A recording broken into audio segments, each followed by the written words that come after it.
So I'm back. Fair warning. I am recording this for like the third time, and today we're getting into chapter 2 of Yeager. Chapter 2 is called Ghosts of Trauma. We start off in your point of view. No, you didn't, Major, he responded with a still partially distracted tone. Well, have you ever looked at my file? And if not, did you even have access to my file? I asked in a very questioning tone, looking back at Levi to ensure he answered my question.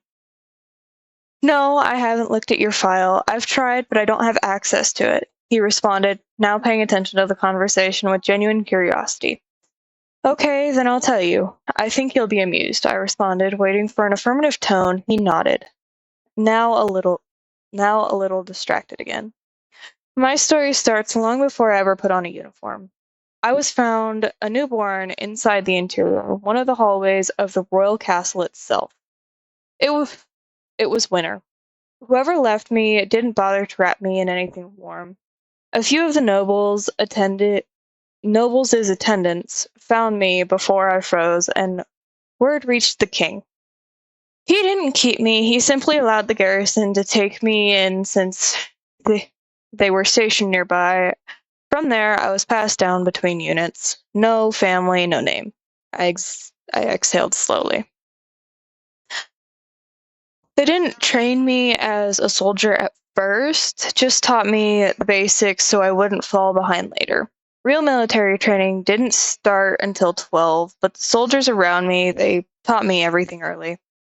Hand-to-hand discipline, how to read a map, things to, quote, keep me occupied, they said, my hands tightening slightly.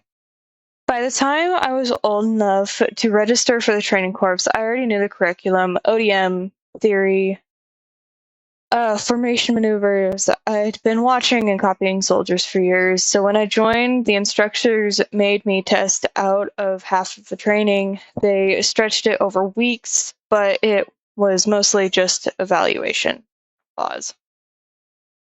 I graduated top of my class, not because I was gifted, but because I'd been preparing since I could walk. The Survey Corps took me almost immediately, and missions... I swallowed. Missions were bloodbaths back then. Entire squads wiped out. Sometimes I came back alone, sometimes one of only a few. My voice dropped.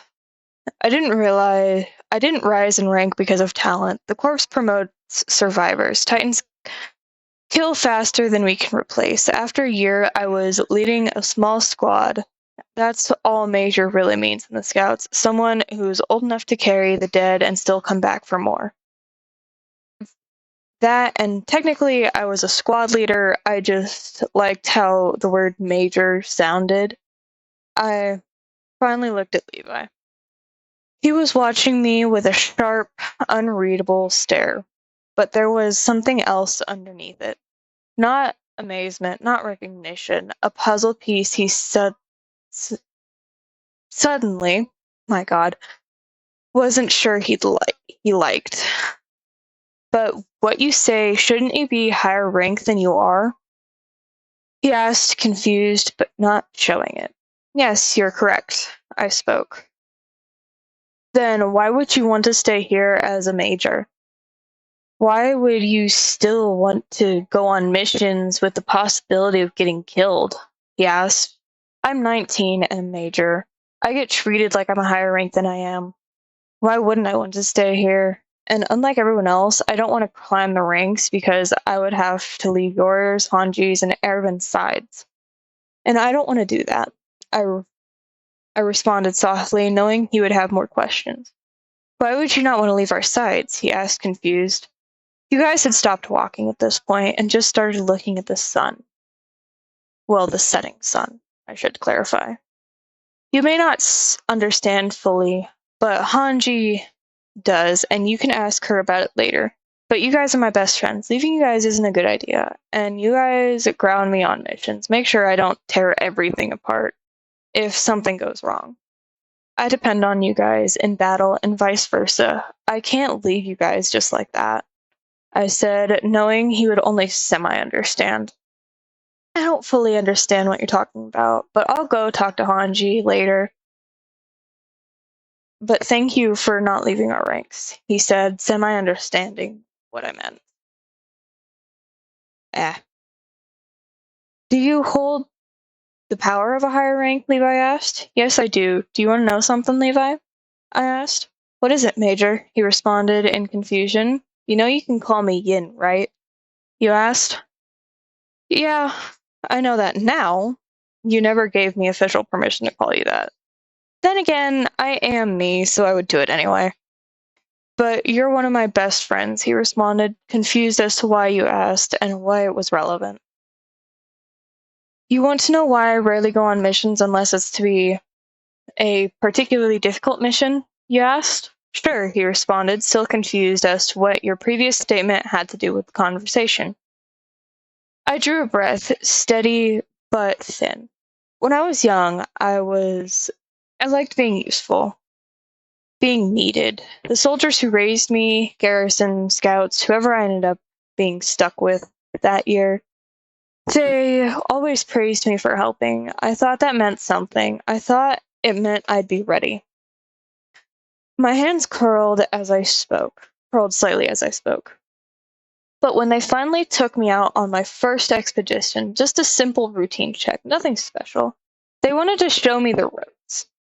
Some of the people who raised me, the closest thing I had to family, they went with me.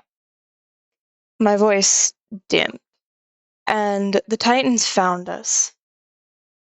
I swallowed hard. They died fast, too fast for anyone to pull formation. Some were grabbed, some torn in half, some crushed before even drawing their blades. I remember their faces, their bodies broken, hanging, bleeding into the dirt. I hesitated, the memory knotting in my chest. That's the part I remember clearly. After that, it's all the others' reports. They told me I snapped, that I lost every bit of control I had, that I killed every Titan in sight until the ground was soaked with blood. A beat. And then I nearly killed the survivors, my own people, whenever they got close. I didn't recognize them, I didn't hear them, I didn't see anything but the things I wanted dead. My gaze dropped. That's how my first mission ended, with bodies, with the people who raised me gone, and with me standing in the middle of it, covered in blood I don't remember shedding. You tried to do what? He exclaimed, exasperated. I tried to kill my squad mates, but I didn't because one of them incapacitated me before I could do any harm to them. They had to carry me back, tied up, so if I woke up and went nuts again, I wouldn't do any harm to them. I paused for a long time before saying something. That day, when I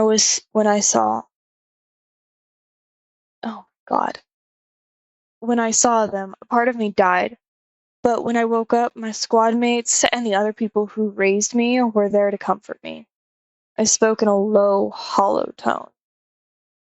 You lost control. It happens. What matters is that you stopped before you crossed the line, or someone stopped you.